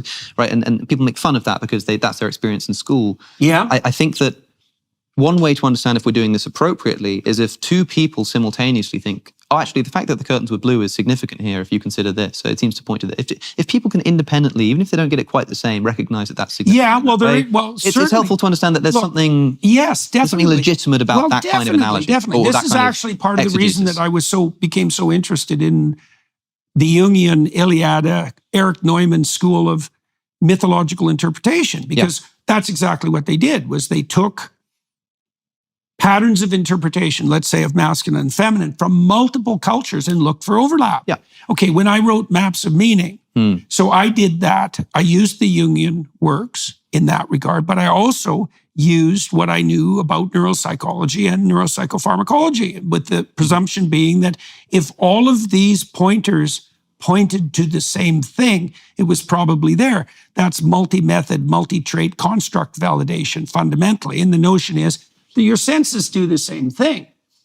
If your eyes and your ears and your sense of smell and your taste and your touch all report the same thing, then you have a reasonable probability of surviving if you assume that it's true. Now, that's not perfect, because the reason we talk is that I don't want to just rely on my own senses, even though there's 5 of them. So I've got a quintangulation happening, which is a pretty decent way of specifying truth. I want to know if your perception shows concordance, right? Sure. We want this converging evidence. Now, it's trickier with textual interpretation. Partly it's trickier too, because mere consensus is not sufficient. You need deep expertise. Okay, so why would I say that? Well, we have these large language models, for example, and they're doing statistical analysis of textual interrelationship at every level, right? Billions of parameters. So the letter conjunctions, the word conjunctions, the phrase conjunctions, the sentence conjunctions, the whole bloody thing. But even they're prone to go astray. And the reason for that is that they're overweighted to the present. So we have the alignment problem as a consequence, which is, well, how do we trust the AI interpretations? Well, the same problem obtains for human beings, the alignment problem. How do we align ourselves? Well, that's what a classical education did. Right, and that was steeping in the ancient texts. Why? Because the ancient texts are distillations of patterns that have existed over thousands of years. And if you know the patterns, you orient yourself properly. And that also makes you immune to... See, the problem with the convergence notion is it can produce a false consensus. All the Nazis agree. Yeah. Well, that's a problem, because they were wrong. Do you think we should be sending ChatGPT to Bible school? Absolutely. Absolutely. Well, I have a colleague, we've been training AI systems on classic texts. They're way more useful. Yeah. I use one all the time. We haven't released it. How is it more usful? Do you like? It's not woke. Seriously, it's not ideologically adult. Right. But surely it is. It's ideologically. It's ideologically controlled and confined, just in a different way. No. I don't think it's ideologically confined. An ideology typical postmodern ideology response. doesn't need to be bad, especially given that, like, as a non-believer in Christianity, I see Christianity as an ideology, right? That's a good objection. This goes back to the point that you made. This goes back to the point you made about people taking the right to themselves to define the moral order, let's say, in the Garden of Eden. Okay, so what's the problem with that? The problem is that the proper interpretation is bounded by the actuality of the cosmic order, right? So it isn't, the postmodernists say, well, it's just one ideology. It's either this one or this one. But then that's all grounded in power, as it turns out. So they've got something at the bloody pinnacle anyways. That philosophy either degenerates into a kind of incoherent nihilism or it turns into a power play. It's like, no, there are canonical interpretations. Well, what are they? Well, that's what's encapsulated in the religious text is canonical interpretations. Okay, why are they canonical? Okay, I'll give you an example. You tell me what you think about this. This is a good rejoinder to Dawkins' selfish gene. Right. Okay, so God is conceptualized in the story of Abraham as the call to adventure. Yeah. Okay, so Abraham is privileged. He's rich. He's in a state of infantile security. He doesn't have to do a damn thing till he's like 70. He has rich parents. He doesn't have to lift a finger. Okay. And then a voice comes to him that says, get the hell away from your zone of comfort. Leave your family, leave your tent, leave your community. Go out in the world. Okay. Well, so what is that? Well, that's the same impulse that drives a child to develop. It's the impulse that drives a man to continue to mature, right? So you can think about it as an instinct if you want, the instinct to growth.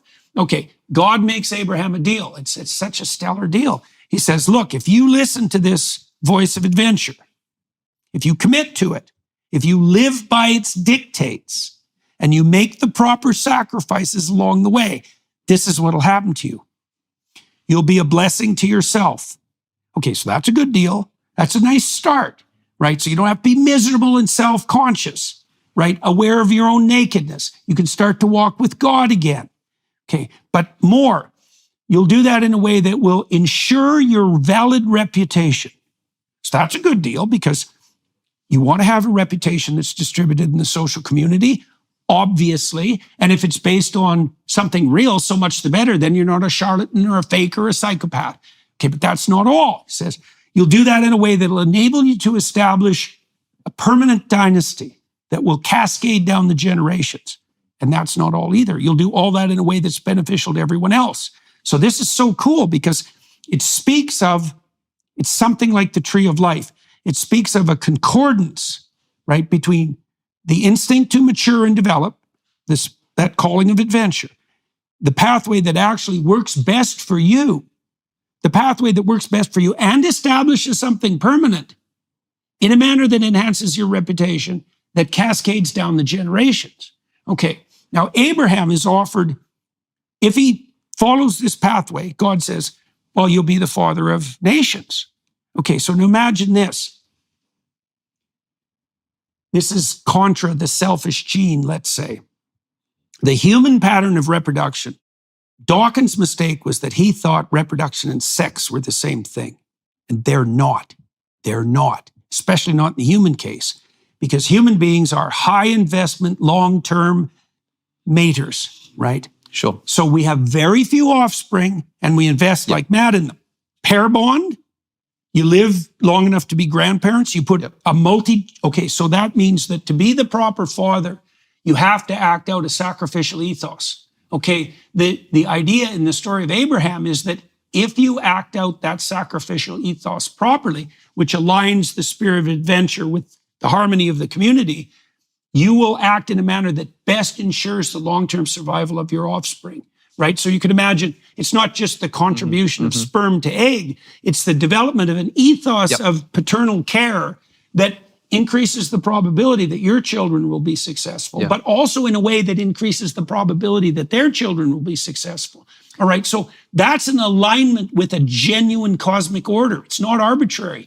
And so there are interpretations, we'll say, they're not just ideologies. They're not just arbitrary interpretations of the way the world lays itself out. They are in harmony with the cosmic order. And that's what makes them deep, sacred, fundamental, and in the truest possible sense. That is the proper rejoinder to the postmodernists. It's like, see, this is why they insist. This is why they're so anti-science in their ethos too. And this is where Sam Harris has got a point, because Harris likes to make a case for objective morality. Objective. It's like transcendent is the right word, not objective. But did it actually happen? I'm kidding. What I was really interested thinking about that, and I just had 3 hours with Sam Harris where we sort of went around on that question, and I agree that I think his system fails essentially for what it's worth.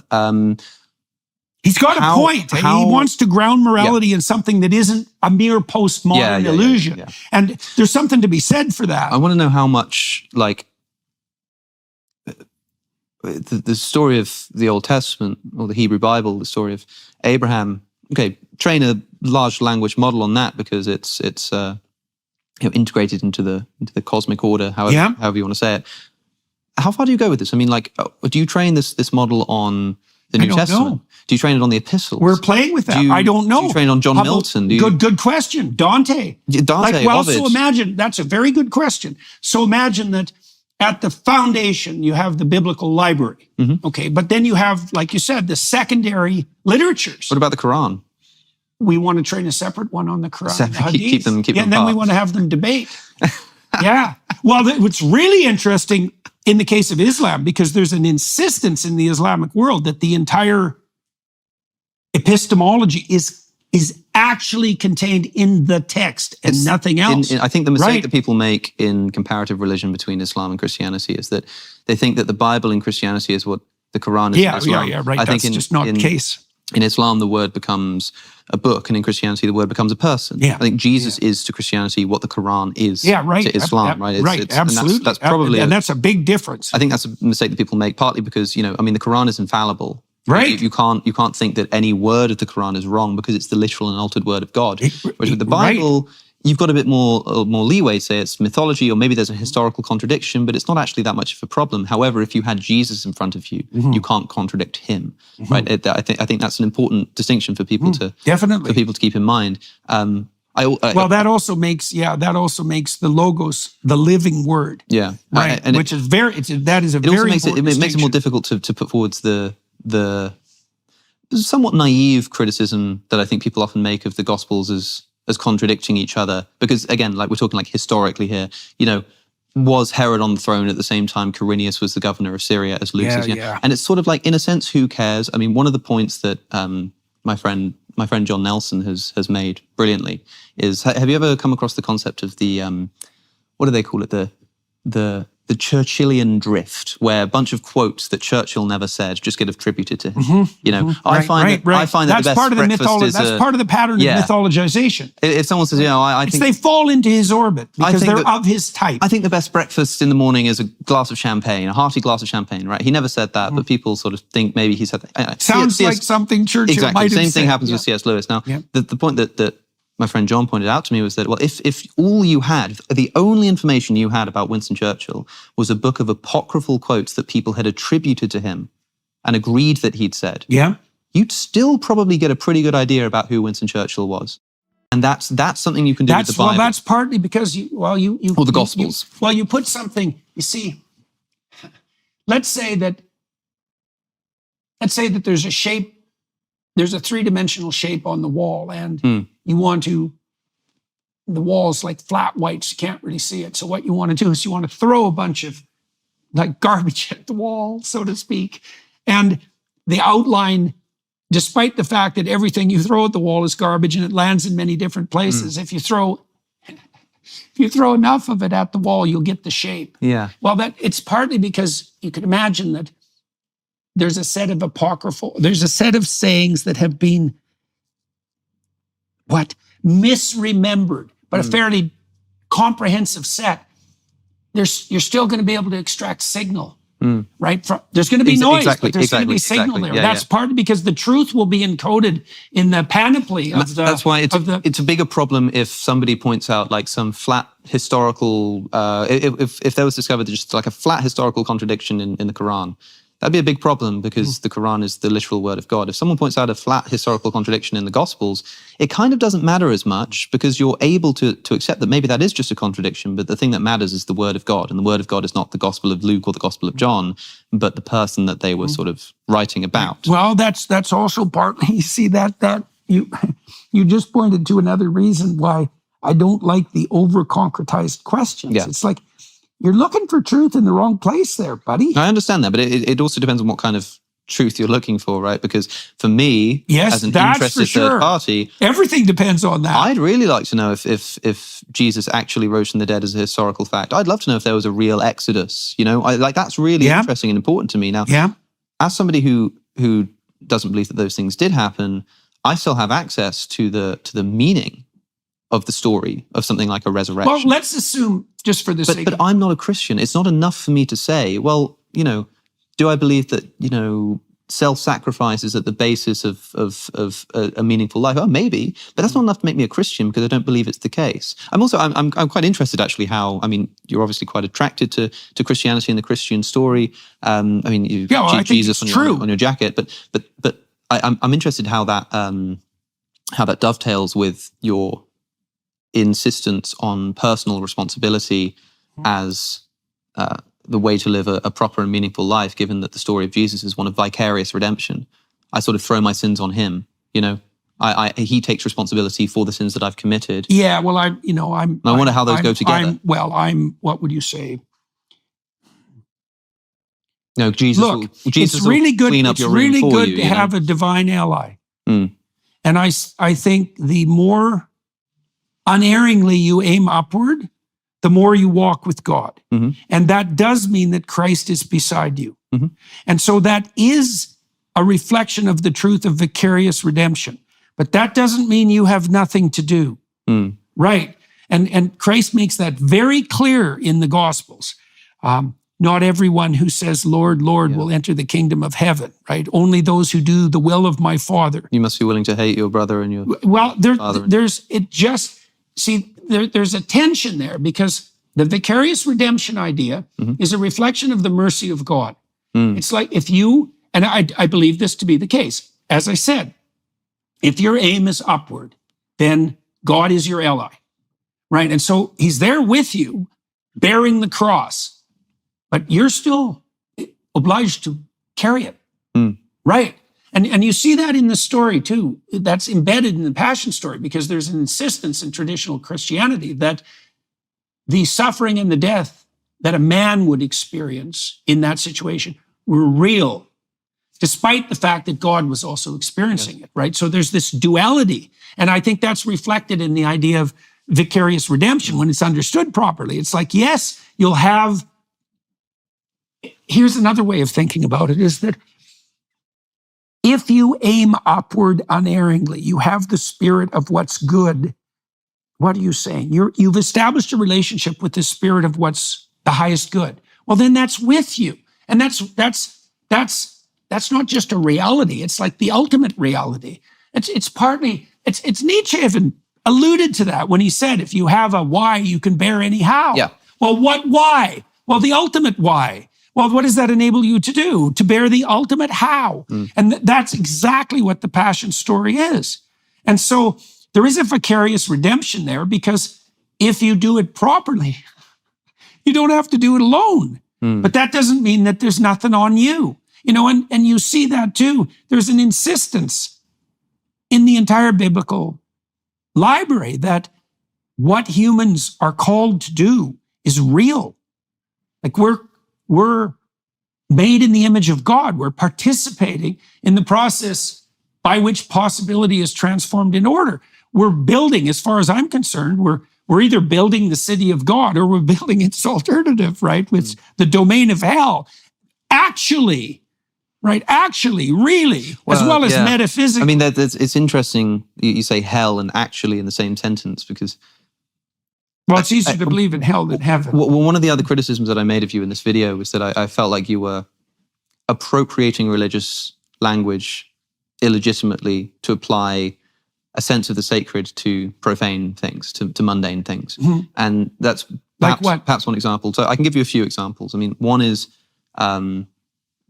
implied in what you just said there, but you said it, I think, explicitly to Matt Fradd recently on Pints with Aquinas, where you said, if you have studied any amount of history and you don't believe that hell is real, right, then you're an idiot. Yeah, definitely. Now, I understand, I think, what you mean by that, because hell, like, you know, hell is a place on earth in many respects, right? Like, if you study history and you look at just like what levels of depravity humanity can sink to, like, and you could quite poetically say, well, if hell isn't the right word to describe that, then I don't know what is. Right. Say something like that, right? But clearly, a theological conception of hell does not exist on planet Earth.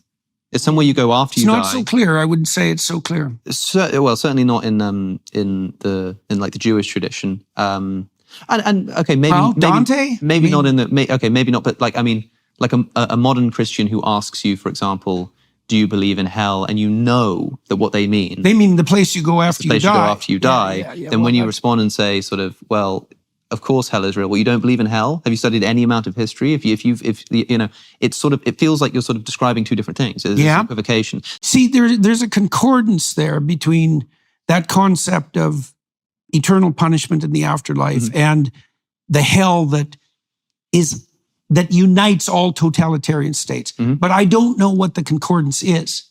Like I don't understand.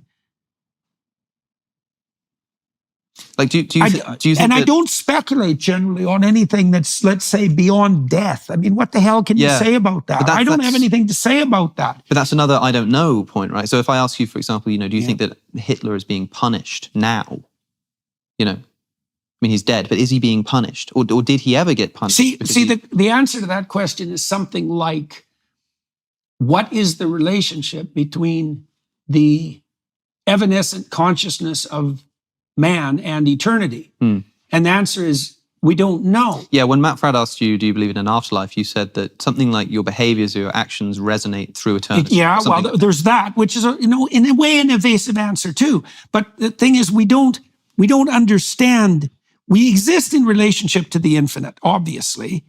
What that relationship is, no one knows how to conceptualize that in the final analysis. I don't understand the relationship between our binding temporally and eternity. Like, is there something permanent about our conscious experience? I don't know. I think you excite your Christian listenership when you say, like, not only, you know, do I believe in hell, but you can't not believe in hell. I mean, are you serious? You seriously don't believe in hell? And they think, here's a strong sort of warrior. Well, and you go, the other. But then they realize that what you mean by hell is just like, it's so lots of human suffering and catastrophe, you know, on planet Earth. But it's more than that, because it is the case that the invitation to hell is offered by the eternal usurper of the moral order. That's true. You end up in hell because you lie. That's also true. And so, but when you say that's true, you end up in hell because you lie. What do you mean? The totalitarian state. You're not allowed to use the word hell, right? Like, what is the thing you're describing? You end up where? In a totalitarian state.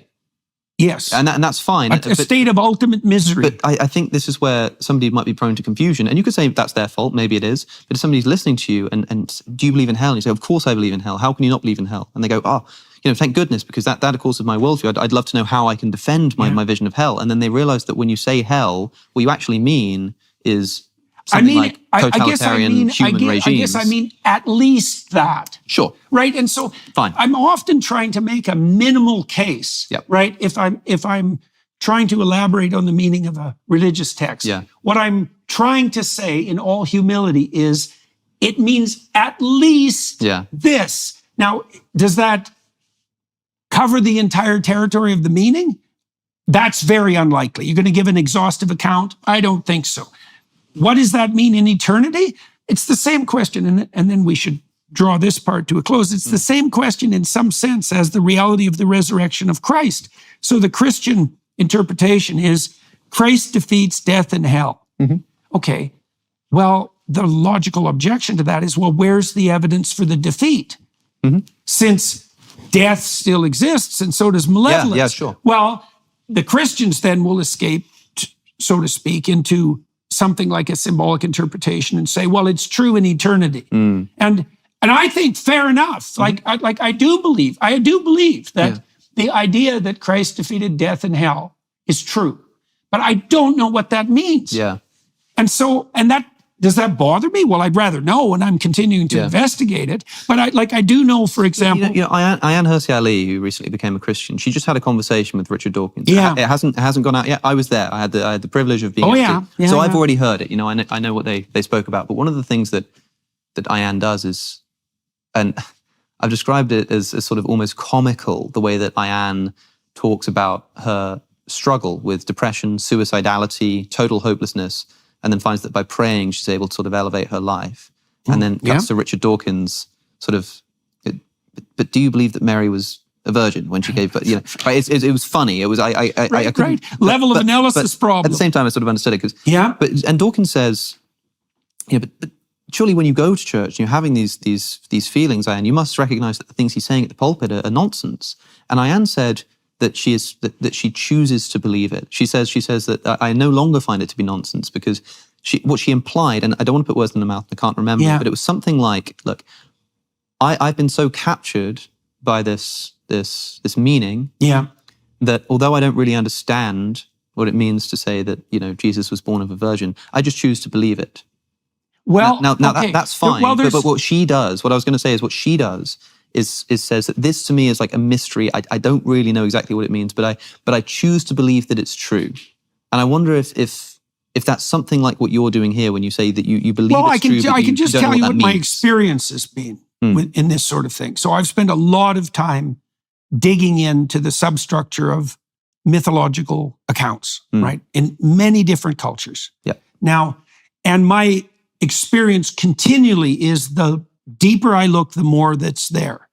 And then I see things come together that make sense that I thought were disparate. And that there doesn't seem to be any limit to that. And so now when I see things that are disparate or even contradictory, I think, well, as you already pointed out, given the nature of the biblical library, there's room for some contradiction. But more than that, I think, well, that might be illogical or irrational, or I might just not understand it. And my experience has been that presumption turns out to be the case far more often than not. And so, you can imagine that you can get the apprehension of a pattern, and you can think the pattern is compelling. And then there are details within the pattern that you don't know how to reconcile. But this is what Ian is doing in accordance with your account. It's like, well, I'm not willing to forego my view of the pattern because of some lack of concordance with details, especially given that I'm ignorant. Yeah. I can only tell you what has been the pattern of my investigations. It's like the more deeply this is knocking and asking, the more I seek, the more is present. And I guess, to conclude, I suppose here. Yeah. So suppose I'm somebody, and broadly this is true. I think the gospel stories are fascinating and resonant. I like the idea of the resurrection of Christ. The way that it's criticized as this evil human sacrifice, I think is misleading. I have all of those parts. Yeah. Right. But I'm not a Christian. Mm-hmm. And I suppose the question... In what way are you not? Well, that's what I mean. To help me understand what you mean by this, what is the difference between someone who's not a Christian? What's the difference between those two people? Is like 90% Christian. That's what people keep saying about him. And I think... Well, I think partly because I do believe that he is committed to the truth. He does believe that the truth will set you free. He does believe that there's an intelligible order. Yeah. He believes that the investigation of the intelligible order is redeeming. This is... Right. It's a shame we don't have a bit more time to do the science thing. Perhaps that will have to be another conversation. Yeah. So who is and who isn't a Christian? That's not an easy question. And that's, again, why I started our conversation. Well, I think it's inappropriate for you to try to say who is and who isn't, but just abstractly, like, what you think the difference is. Like, what is it that, under what conditions Christians hoist their cross and walk up a hill. Right. Okay. So I've heard you say that before as well, right? But that is what I think. That's the difference. Not to sort of try to be too left-brained about this, but like in practice, what do you mean? Or like somebody could say, how careful are you with your words?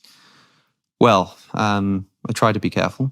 Okay. Well, that's a good approximation to Christian conduct, right? Because that's worship of the Logos. Fine, but right, but that's really a serious part of it. I don't know if that will be enough. I certainly don't know if the word worship there is particularly appropriate.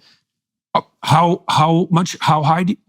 profoundly do you value it? To the extent that it helps me to convey my ideas properly. I don't worship the words that I'm using themselves. No, I understand don't care for the words, but the words are a tool, and the reason that I'm precise as I can be is in service of trying to communicate my ideas to you. For what purpose? So that whatever it is that I'm feeling or thinking in my head, if I could somehow take a medical instrument and prod your brain to make the same thought arise, that would be really helpful to me because you'd see the world how I see it. Mm-hmm. That is what language is. It's that tool, except instead of prodding your brain with a physical bit of metal, I'm prodding your ears with vibrations in the air. But I'm trying to do the same thing. I'm to just what end? trying to make that thought arise so that you can see the world as I do and so that I can see the world as you do. To what end? Well, I don't know. Well, how about productive harmonization of vision? But fine, yeah, it depends on the conversation, right? So like in this instance, it will be, I mean, I came into this conversation, I suppose, with a goal to more thoroughly understand your worldview, which is more specific than usually with these conversations. It would be, let's try to learn something from each other and convince each other of something. And in this case, I really was just fascinated to sit down and try to understand, what does Jordan Peterson think about religion? Mm-hmm. Like that's probably the goal, which maybe is a slightly inappropriate goal to come into a conversation with, but that's really what I've been trying to understand. So I suppose that's the goal. So it's the idea. We can wrap this up with let's say a Christian observation is that there's a notion, a classical Christian notion, that wherever two or more are together in Christ's name, the Spirit of God is there. Yep. Right? Okay, so what does that mean? Well, as far as I'm concerned, what it means is that if you're unerring in your choice of words, if you're seeking with them and exploring, and I'm doing the same, and then we do that together, that's a mutually redemptive process that spirals upward. So that's a Christian endeavor. One of the conditions under which somebody can say they're a Christian and be either lying or wrong, and the condition under which someone can say, I'm not a Christian, and be either lying or wrong, if you see what I mean. That's a very good question.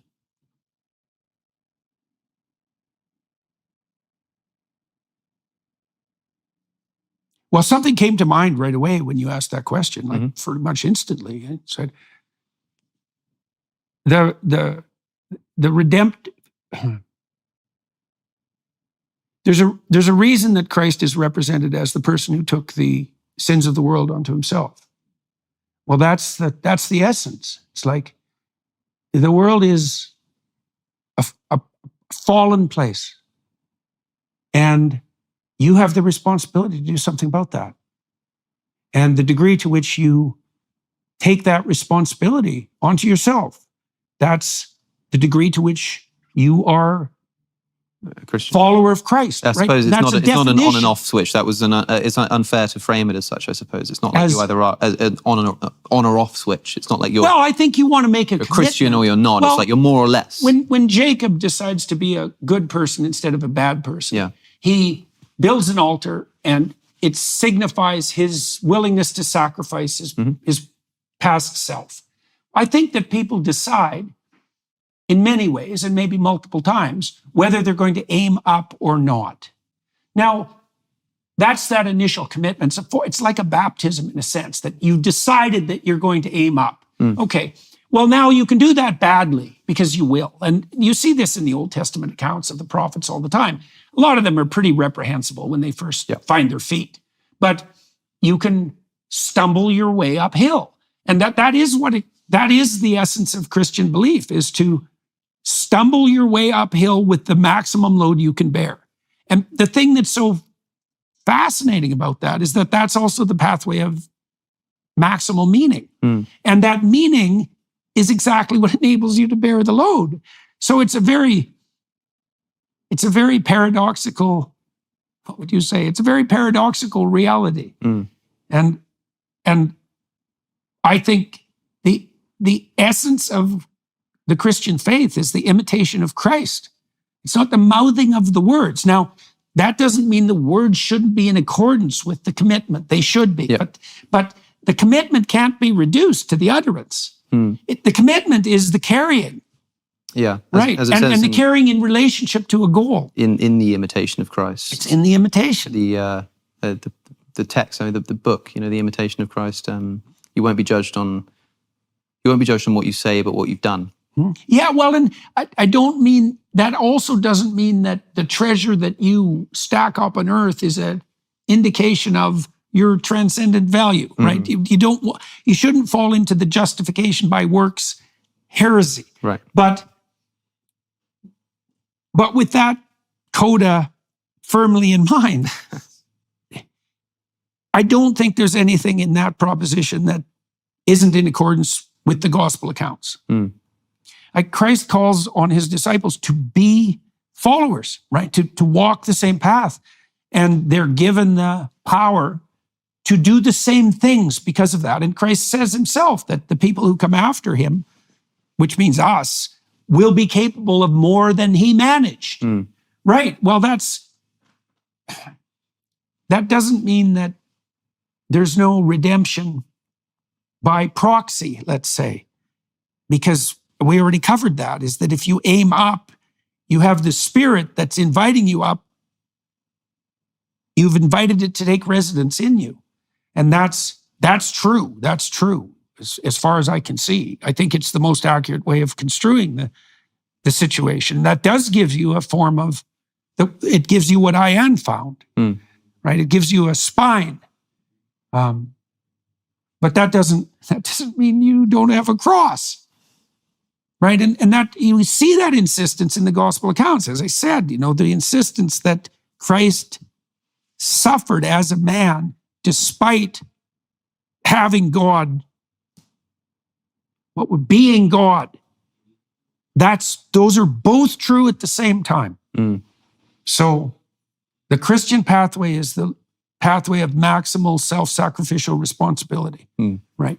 Well, I hope those who have been wondering whether you should be legitimately called a Christian in their worldview, in their version of Christianity, will be helped by this conversation. I mean, I suppose that's in part what I'm trying to do too here, is for people who say to you, just say what you think. It's complicated, but hopefully.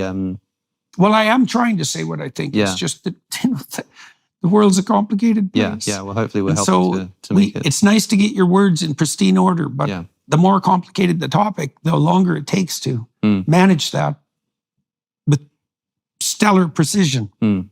Yeah, well, it's taken us probably nearly 2 hours now just to get about around to the idea of maybe you don't know if the Jews walked through the Egyptian desert, but maybe that also they're still walking. Maybe they're still walking. Good to talk to you.